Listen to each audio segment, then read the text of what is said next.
ยินข่าวว่าเพิ่นแบบเป็นโรคลมชักเนาะคันว่าไทยเนาะจักปีแล้วเพิ่นเป็นแต่อายุจักปีทางแม่แต่อายุ3 ปีล้มก็หลายเทื่อเนาะมันหับบ่ทันตอนแม่บ่อยู่มันเลยบัดเสอติบัดแม่เสอล้มลงเจ็บถือคีนได้ไปยิบอันนี้แม่จักปีเลยเพื่อนเพื่อนนี่ก็เพื่อนเขาตัว เพื่อนเขาบ่ แม่น เขาให้บ่ แม่นอยู่เพื่อนห่างเขา อันนี้ โอ้ กินไข่น่ะด้วยบำรุงให้น้องเพิ่นให้เนาะแต่ในใจอยากไปลิ้นน้ำหมูน้ำคูเนาะอยากเรียนลิ้นน้ำเล็กหน่อยนี่คือจะบ่ได้ไปเรียนน้ำลิ้นน้ำหมูเนาะอย่างน้อยอย่าง มี2เถื่อ3เถื่อก็มี เดือนหนึ่งบ่ โดย อ่า แบบ2-3มื้อเป็นก็มี แล้วแต่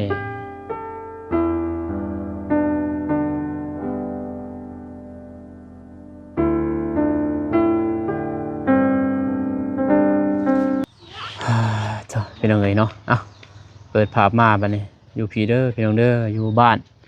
ชื่อกำใหญ่พี่น้องเนาะเมืองท่าแตงแค่เสกองมีทางเห็นเบาเจ็บเพิ่นทายพี่น้องเอ้ยเนาะก็เลยว่าเบาเจ็บเพิ่นพามาพี่น้องเอ้ยเนาะเพิ่นว่าอิหยังเบิ่งในคลิปแหละเป็นบ่าหมูเพิ่นว่าพี่น้องเอ้ยเนาะเบานุ่งก็บ่ฮู้รายละเอียดปานใดพี่น้องเอ้ยเนาะก่อนอื่นก็กราบทักทายสบายดีสวัสดีเด้อพ่อแม่พี่น้องเบิดสุขสุขคนพี่น้องเอ้ยเนาะกันยินดีต้อนรับเข้าสู่ช่องบ่าวนุ่งคือเก่าคือเดิมพ่อแม่พี่น้องเอ้ยมากับบ่าวเจ็บเพิ่นพี่น้องเนาะสิเข้าไปหาทางน้องเพิ่นมันมืดค่ำแล้วโดยสบายดีโดยบ่าวเจ็บถือของซื้อเนี่ยซื้อไข่พี่น้องจักซื้อหยังนะเพราะว่าในเฮือนเพิ่นจักคนบ่าวเจ็บ 2คนตามที่โทรมา ซองบ่ เด้อ ไผพามา น้องไหม น้องไม้บ่ เด้อ เออ เฮาก็บ่ฮู้ว่าบ่เคยเจอแม่ครับ บ่เคยบ่ ว่า อืม ตอนไปตอนนั้นก็อยู่คนเดียว อยู่คนเดียว เด้อ มื้อนั้น อยู่กับแม่ แล้วก็แม่ พอ 2 ดิ คน ก็บ่ได้ถามเลย เออ ลืมถามมื้อนั้นมีแต่ให้อายถามเลยว่าพอเพิ่นไปไสนะหรือว่าเสียบ่ พอเสีย ว่าลืมไปไปเบิ่ง ขึ้นไป กัน อืมมีแต่ต้นใหม่เนาะ ได้ เฮือน มีไฟฟ้าอยู่เนาะ มีอยู่ แต่ว่าเป็นฟ้ากะตี้เป็นยังไง โย แตกเด้อ ญาติเด้อ เฮือนบ่ อยู่ อยู่บ่ ได้สบายดีเด้อไหมเด้อได้สบายดีเด้อน้องเด้อ อืม อ่า เออ โอ้มันอยากมืดตาย สบายเด้อ นะ เออมือเด้อใช่ไหมสบายเด้อเออ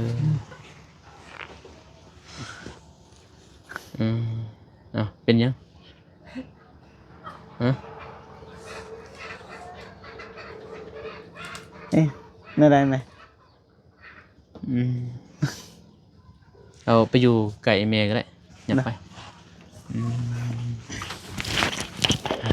ยังไงเนาะ เป็นปะบีบตัวนี้เด้อไหนเด้อเด้อบีบตัวนั้น อืม บีบนี่ตัวนี้เสียด้วย อืม ได้ปะ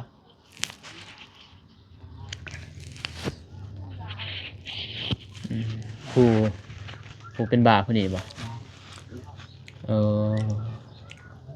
เป็นแต่เกิดเลยบ่แม่ เป็นแต่เกิดแล้ว อืม นี่แหละแม่อยู่น้ำพนีอยู่น้ำกันกับพนี เนาะ ซอง ตอนลูกไปหาบ่เห็นแม่ครับ อืม แม่เพิ่นบ่อยู่ ตอนนั้นบ่เห็นเนาะ เนาะอาจจะเห็น อยู่กัน2คนนี่บ่ว่าเขานำตามป่าหามาแต่ไสนี่ จ้า อันนี้เข้าบ่อันนี้ แม่ เข้าไผให้ อาจารย์ รับจ้างบ่นี่ แม่ เอ จ้า อ งขึ้นมืออันมาจ้างกับบริกินให้หน้าตะกาบ่ อื มี ม เอาไม้ให้แม่ก็ได้บ่เจ็บเอาออกว่าเพิ่นสิบ่ได้ยิน บีบ เออ อันนี้เป็นแม่เป็น เป็นขอสิถามสอบถามพี่หน่อยเนาะว่าเป็นมาเป็นจังไดคือว่าอยู่กัน2คนลูกเต่าไปไสเมิดนะ ลูกเต่าก็บ่มีอยู่นำเขา ลูกเต่าลงเฮือนเมิดแล้ว ลงกระต่างฉัน แล้วลูก กินหมื้อ ลูกจักคนลูก นี่ยังนี้ตอนนั้นก็อยู่น้ำหมู ร่วมเมิดลูกนะจักคน ลูกคัน เด้อ 6 คน5คน แม่น5 คน เออยิ่งจักคน ยิ่ง3 ชาย3 ยิ่งชาย2 ชาย2แต่ว่าใหญ่ออก ย้ายออก เอาสร้างครอบครัวหมดแล้ว แม่นยังแต่แม่ ผู้เดียว กับนี้อยู่ในเฮือนก็เฮือนบ่เป็นชาน เพิ่นบ่ได้มาเบิ่งมาแย่งอยู่บ่ลูกเต่า บ่ได้มานะมาคราวเดียว อืม คราวเดียวก็มื้อ เพิ่นก็มีเวียกมีงานเพิ่น อืม เออ มาจอบน้ำข้าวก็ ผู้ มื้อ พังหมดแล้วเนาะ นะแต่ว่าทางนี้บ่ได้อันนั้นนะเด้ เอายังแอบโอ้ ปากกัง เอาไปกัง พระแพ้ลูกเบิ่ง อืม แต่ว่ากลางคืนบ่อยากเห็นตอนน้องถ่ายกลางเว้น กังเว้นบ่ นะ อัดไปเลยในนั้นกลางคืนแม่ย่าน ญาติ เฮือนจังซี่ อื แม่บ่กล้า อยู่ผู้หญิง2คน จักปีแล้วแม่ แม่นี่บ่ เนาะ อายุ 50 50นะรุ่นแม่เบานุ่มนี่เนาะเดี๋ยวน้องเพิ่นจักปี เช้าแล้วนี่ 20ปีแล้วบ่ แม่น ชื่อจังได๋นะน้องอ้ายลืมนะ ซื้อจะได้ น้อย เชน้อย เนาะเซน้อย น้อย น้องน้อย นางน้อยเซน้อย เซน้อยบ่ นางน้อย เด้อ แม่ นางน้อยก็ได้อะ ยินข่าวว่าเพิ่นแบบเป็นโรคลมชักเนาะคนว่าไทยเนาะจักปีแล้วเพิ่นเป็น แต่อายุจักปีทางแม่ แต่อายุ3 ปีพุ่นแหละ 3 ปี แม่น เออ3 ปีจังฮู้ว่าเพิ่นเป็นโรคลมชักบ่ แม่นเลย หรือว่าทางลาวเอิ้นว่าบาหมูเพิ่นเนาะอ่าบัดเวลามันขึ้นนี่ขึ้นยามใดยามแล้วแต่บ่ แม่นแหละ หรือว่าฮู้บ่ก่อนมันสิเป็นนะฮู้ก่อนนะแล้วว่าบ่ฮู้เลย ฮู้แหละเป็นวินก่อน เป็นวินแสดงว่าในคันเป็นวินนี่บ่ให้ไปแถวห้วยแถวห้องอย่างนี้ไปก่อนแล้วนั่นคั เป็นวิน แถห้ย คันบ่ทันหับเอาแม่นเจ็บ ลม แม่น เว้าแบบนี้นี่แม่เพิ่นบ่ได้ปะเลยคั่นนี่ไปนำกันเลยตลอดแม่นบ่ แม่น ตรงได้นํเพิ่นเลยแม่นบ่อยู่ในเกินว่าบ่ได้ห่างแม่นบ่เออ บ่ได้ห่าง เขาจะว่าอย่าติดห้วยแล้วก็อย่าติดบอลนี่คันใดหยัง คันได้ยังแหละ เวลามัน ตกก็หลายเทื่อแหละ คันได้นี่บ่ ล่มก็หลายเทื่อ เนาะ มันหับบ่ทัน ตอนแม่บ่อยู่ มันบัดเสอติบัดแม่เสอล้มลงเจ็บถือคีนได้ไปยิบแม่ไปยิบ3-4 เข็ม อยู่คิวบ่ แม่น โอ้แต่ก่อนมันเป็นแปลวเลยเนาะเออ มันลืมสติติ นะแล้วบ่ฮู้ต่อ อืม คนชาวบ้านนอกเคยเป็น เฮา อืม เฮาซาก็เฮาก็ลืมสติคือกัน ว่าเราไปแถวห้วย เที่ยวหวยบ่ แม่นผู้หนึงทมิตก็อยู่ห้วยคือกันทำแถวบ้านบ่เป็นหยัง แล้วลมซากแบบนี้นี่อันตรายเด้อพี่น้อยเนาะ1บ่ให้ไปเที่ยวหวยเด้อ2เวลาขึ้นเฮือนยินบ่เฮือนสูงกันยังนี่อันตรายดูแท้มันก็อยู่เที่ยวนี้แหละแบบเนาะใส่ชีวิตยากอะนะบอกเลยคน มาตอน คนเฮาบ่ฮู้ได้ว่ามันสิเกิดตอนใดเป็นจังไงเนาะ โดย ตอนพุ่นคือสิลำบากเนาะแม่เนาะตอนเพิ่นยังน้อยเลยจนฮอดมื้อนี้20กว่าปีแม่นบ่20ปี แม่น ท สิดูแล ทรมาน น้องเพิ่น ลูกตัวนี้ เอ รั อก ษาชุดขีด มีบ่แบบว่ายารักษา ย่านี่คือทางตามแผนเพิ่นเว้านี่บ่มียาเคยไปป่วยอยู่บ่ บ่เคยย้อนแม่บ่มีสั่ง เออปล่อยปลาเลยในนี้เลยเนาะแต่3ปีขึ้นมา แม่น คันมีเงินนี่ปัวได้บ่ มีเงินก็ปัวบ่ได้เพอโรคลมชักมันต้องพอมันมีแต่ระงับนะกินระงับได้ เวลาเฮาสิเป็นเฮาก็กินหรอกกินมันสิบรรเทาตามผู้ใหญ่เพิ่นว่านั่นนั่นที่ว่าสิให้ปัวนี่มันขาดเลยให้ขาดบ่ได้ แต่ว่าถ้าเฮาฮู้แล้วมันสิเป็นกินยาเลย กิน ต้อย าง คือติดโตเลยยานะ กินยาเอานั่นแหละแบบระงับพี่น้องเอ้ยเนาะเพิ่นว่านั่น แม่นแล้วย่างงับเส้นประสาทน่ะ นั่นแหละคือระงับภาษาเพิ่นมันสิอยู่มันสิบ่ซักนะซักอยู่แต่บ่แห้ง มันเป็นหาง จอยเลย จ้อยนะ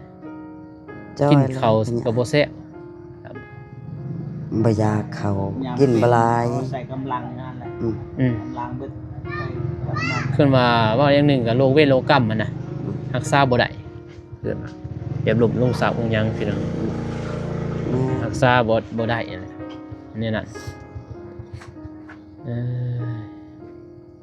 ยังพอกับชุดขีดหักตัวนี้แหละ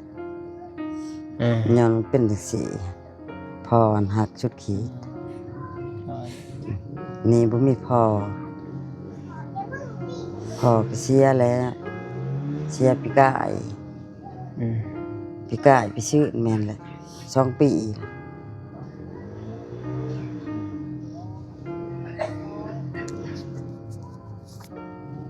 ใช้ชีวิตยากเลยเนาะ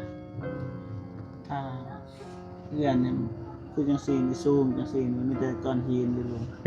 ก่อนที่เนาะตกแล้วบ้าง มันแต่ก่อนหินแล้วแถกบ้าน ติดดินเลย อันนี้จากปีเลยเพื่อน เพื่อนเนี่ยก็เพื่อนเขาบ่ตัว เพื่อนเขาบ่ แม่น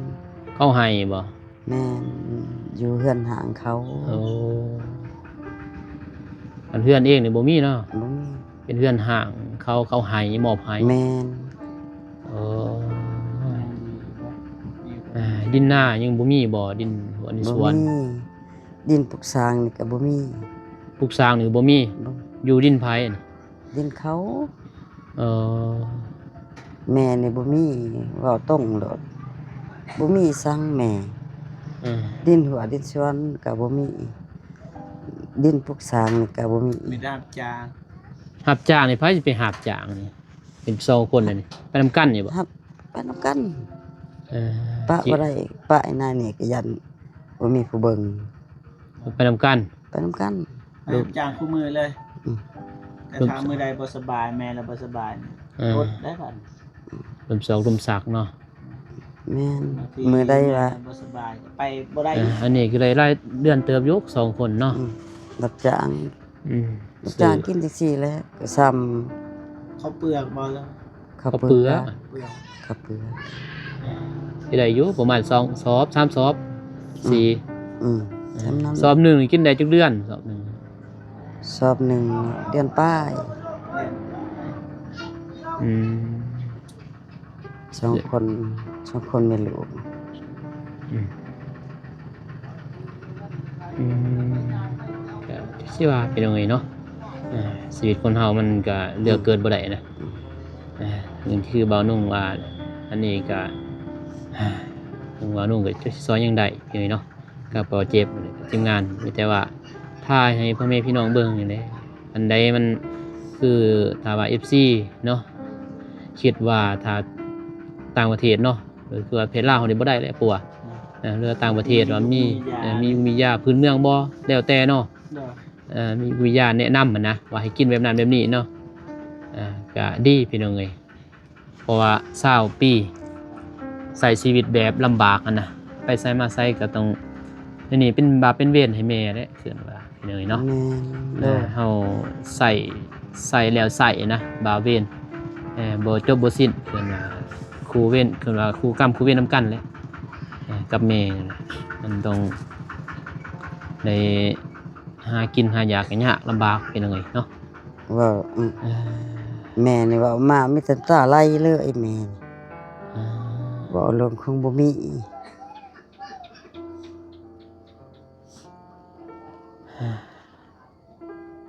เคยอุดข้าวอุดน้ำอยู่บ่แบบบ่มีสิกินจักดิอันนี้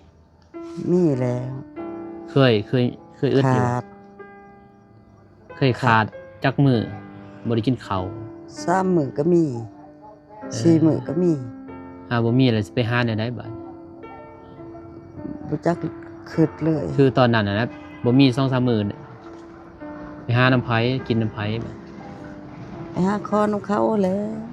พอได้มาถึง1 2เทื่อเขาให้นะ เออ ดังนั้นว่าสิได้ตัวเองบ่มี นี่เลยเป็นจังไงเนาะมันมีแต่ผู้หญิงมันยากๆแน่มันบ่ ผู้ชายบ่มี ผู้ชายก็ไปมี เฮ็ด 2คนแม่ลูก เออ จักเสียได้ ไปอยู่นำหมู่หมดน่ะนะมันก็ยากเลี้ยงกัน จักสิเฮ็ดเลย เออ ไปดีใจนะ เออบ่แอบบ่ ไว้ โดย อืม จักสิว่าเนาะมันทั้งทีมงานก็มีหยังเพียงเนาะมีแต่มื้อนี้มาเยี่ยมมายามแหละซึ่งว่ามาอัปเดตเพียงเนาะทางบ่เจ็บเพิ่นว่าเนี่ยเพิ่นทุกข์ยากแล้วก็ขาดเคินเพียงเนาะทางครอบครัวเพิ่นก็ตอนนั้นตำป้านี่ก็อึดแน่พี่น้อยเนาะบ่มีกินเลยบางคาบก็ยามนี้ยังมีอยู่นี่พี่น้อยฮอดยามเดือน8เดือน9พุ่นแหละบอกว่าเดือน6เดือน7สิอึดก็เลยว่าอัปเดตให้พ่อแม่พี่น้องเบิ่งพี่เนาะมีผู้ใหญ่ใจบุญเพิ่นอยู่ต้นสงสารแล้วแต่บุญน้องเพิ่นกับแม่เพิ่นพี่เนาะทางเว้านุ่งกับทีมงานก็เป็นแค่สะพานบุญพี่เนาะให้ทั้งผู้ใหญ่เพิ่นแต่ว่าสิซอยเต็มที่เกินกำลังทางทีมงานก็บ่ได้พี่เนาะได้มันหลายเด้บ่แม่นแต่ว่าครอบครัวเดียวพี่น้องเอ้ยมันหลายครอบครัวนะแต่ละขึ้นว่าบ้านแต่ละเมืองในเมืองท่าแต้งนี่หลายคันว่าสิซอยได้หมดทุกครอบครัวก็เป็นไปบ่ได้เนาะมีแต่ว่าซื้อเล็กๆน้อยๆแหละให้ทางเพิ่นเกินว่ามื้อมามื้อหน้ามื้อใดจังสิมาหาใหม่มีแต่ให้บ่เจ็บให้เพิ่นซื้อไข่พี่น้องเอ้ยเนาะเพราะมันคำมันมื้อแล้วก็สิเดินทางกลับในบัดนี้นี่กินไข่เนี่ยโดยบำรุงให้น้องเพิ่นไปเนาะแล้วกินกับแม่เด้อ เด้อ เด้อ เฮ็ดในได้แดกิน ต้มเอา ต้มเอา เอาแหละน้องแบบ กินน้ำมันก็บ่ได้ กินน้ำมันบ่ได้นะ กินน้ำมันบ่ได้ ต้มเอา บ่ได้กินซั่งก็บ่ได้ เว้านี่ก็แบบเอาทางเรียนซื่อๆบ่เว้าบ่แห้งเนาะเว้าแบบนี้เลยบ่ เคยจังซี่ เคยแบบนี้ เว้าแล้วก็ เราแบบมันบ่ออกเสียงนะแบบน้องเป็นอะไรอะไร เออ แบบเราก็หยางนะแบบมันบ่ออก เว้าบ่ออกเลย มันอยากเว้าเนาะ มันก็ว่ามันเราแบบมันบ่แห้งนะ เว้าบ่แห้งอยากไปบ่ลินน้ำหมูน้ำคู แล้วไปนั่นแหละทางน้องก็บ่เป็นสิไปบ่หันไปคนเดียวแบบยันลมยันเท้าน่ะเฮาบ่ฮู้สิเป็นนั่นแหละ อยากไปแบบเป็นน้ำป่าน้ำหลวงนั่นแหละเขาก็บ่หันสิไปคนเดียวนะ ถ้ามีแม่ไปจังหาน แต่ไป เอาใหม่ กับ เพิ่น แม่กับอีหยังนะ เอาใหม่นะ ไปนะ หันไปแล้วน้องสิไปคนเดียวกับบ่หันนั่นแหละยันลมยันเท้านะเจ็บคนเดียวเขาก็บ่คือสอนนั่นแหละป้าแม่ป้าหลวงกับเขาบ่เห็นหั่นนะแบบลมแล้วก็ ย่านลมอยู่ป่าอยู่หยัง แบบสิป้าลมป้าอยู่ดงก็เขาบ่เห็นแม่ไอ้นางก็ แบบเฮาสิตายผู้เดียวนะแม่อีสังก็บ่เห็นเฮาก็บ่หันไปนั่นน่ะ แต่ในใจอยากไปลิ้นน้ำหมูน้ำคูเนาะอยากเรียนลิ้นน้ำเด็กหน่อยนี่คือจะบ่ได้ไปเรียนน้ำลิ้นน้ำหมูเนาะอย่างน้อยอย่าง โด เงี้ ย ยเพราะว่ามันต้องเฮาบ่ฮู้นะว่ามันสิเกิดตอนใดเกิดได้ เฮาก็บ่ฮู้ 24ชั่วโมง ตอนสิเกิดตอนใดเฮาก็บ่ฮู้สึกนั่นแหละ มันวุบมาเดียวโลด โดย มื้อหนึงเป็นจักเทื่อ มื้อหนึงมี2เทื่อ3เทื่อก็มี เดือนหนึงบ่ โดย อ่า แบบ2-3มื้อเป็นก็มี แล้วแต่ 2-3 มื้อเป็น บางเดือนก็เป็นหลายก็มี โดย แบบเดือนตอนนี้2เทื่อเป็นแหละน้องก็บ่ตัวน้อง เลยว่าเป็นโรคลมสักมันก็ยากเพียงเนาะก็ถ้าว่า FC เพียงเนาะแล้วก็แพทย์หมอถ้าได้เบิ่งเพียงเนาะก็ว่าให้คำแนะนำแบบใดก็คอมเมนต์มาเด้อพี่น้องเด้อที่ต้นน้องเพิ่นเพียงเนาะอยากไปลินน้ำปลาลุงกับบ่ฮานหั่นน่ะสิย่างไปบางทีปลาลุงบ่เห็นลมกลางทางก็มีเพียงเนาะเพิ่นก็เลยบ่กล้าไปได้แต่แม่พาไปคันแม่พาไปก็ได้ไปหั่นน่ะถ้าแม่เพิ่นบ่ได้พาไปก็เพิ่นก็อยู่แบบเอาไปมาจะเป็นโรคซึมเศร้านำแน่เด้อบัดก็อยู่คนเดียวไปเนาะคิดยังบ่ออกหั่นน่ะยังกลุ่มยังแหละมีแต่จังสั่นนี่เด้อทั้งพ่อตาบ่าวทั้งสิกลับเด้อทั้งลูกกลับก่อนมีโดยมีแต่ โดย นี่แหละเฮ็ดอยู่เฮ็ดกินได้หยังกินมื้อนี้ กินข้าวแล้วบ่ เป็นแหละบ่แม่นกินแต่แจ่วอันนี้กินแต่แจ่วกับผักอันนี้บ่ถนัดนะ เจียวกับผักนี่ โดย แก้วจับ มันบ่ติเลยพี่น้องจะไปสิหาให้เนาะอันแม่สิไปก็พาเพิ่นผู้เดียวบ่ได้ถ้าไปนำกันก็ไปบ่ได้น้ำ เนื้อนี่บ่ได้กิน ศีลไข่เนาะ ไก่น้ำก็บ่ได้อันนี้ อยู่ไกลน้ำบ่ได้ย่านนี่ โดย เฮาบ่ฮู้ว่าตอนใดแห่งโตใหญ่ก็แม่สิเอาบ่ได้เลยลูกน้ำหนักสิซ้ำกันแหละคือว่าสิลื่นแม่สิโจมมันบ่ไหวพี่น้องเนาะ โดย เห็นที่สั่นเด้อตั้ง โดยโดย นี่กลับก่อนแล้วบัดนี้เด้อมีหยังก็สู้ๆแหละ โดย ขอให้ทั้งน้องเพิ่นเศร้าไว้เด้อขอให้ปาฏิหาริย์มีจริงขอให้สิ่งศักดิ์สิทธิ์คุ้มครองเพิ่นเนาะ ต้นต้น บ่ติเลยผู้เป็นแม่เฮาก็ต้องมีต้นลูกนั่นแหละลูกคืออยู่ขึ้นว่าดวงใจของพ่อของแม่คือลูกเลยเนาะมันมีบนเดียวนี่แหละมันบ่แม่นว่าฮักลูกซ้ำกว่าตัวเองเห็นเนาะพาผู้ใดฮู้ว่าในจุดๆนั้นคือว่าผู้ใดเป็นพ่อเป็นแม่แล้วสิฮู้เนาะซั่นว่าการถ้าได้ลูกจึงฮู้บุญคุณพ่อแม่เนาะ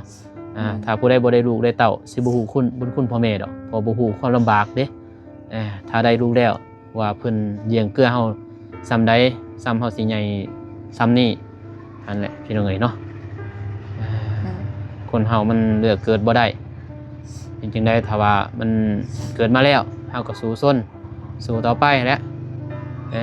โลลุงพ่อแม่มันกินน้ำตาช่วยหนาผม เป็นจังได๋ก็ ศึกษาพี่ พี่น้องเอ้ยเนาะว่าน้องสิเฮ็ดได้แหละซอยได้ซ้ำซอยพี่เนาะเกินแห้งก็บ่มีพี่น้องเอ้ยเนาะทางบ่าวน้องกับทีมงานนี่แหละมันบ่แม่นว่าสิมีผู้อุปถัมภ์ยำสู้เด้พี่น้องเนาะเงินกีบค่าน้ำมันน้ำมันโดยเงินตัวเองแหละมาซอย ช่วยหนา โดย ต้นนี่เห็นได้ก็บ่ได้ สู้ซนนั่นแหละเฮ็ดจังได๋มันคนเฮาเกิดมาเฮาก็ผู้ใดจากไปก็หมดห่วงพี่เนาะผู้ใดอยู่ก็สู้ต่อไปฮอดเกินว่าบางทีปาฏิหาริย์มีจริงก็มีคนเฮาพี่เนาะบางทีมีผู้ใหญ่ใจบุญเพิ่นเห็นก็มีพี่เนาะแล้วแต่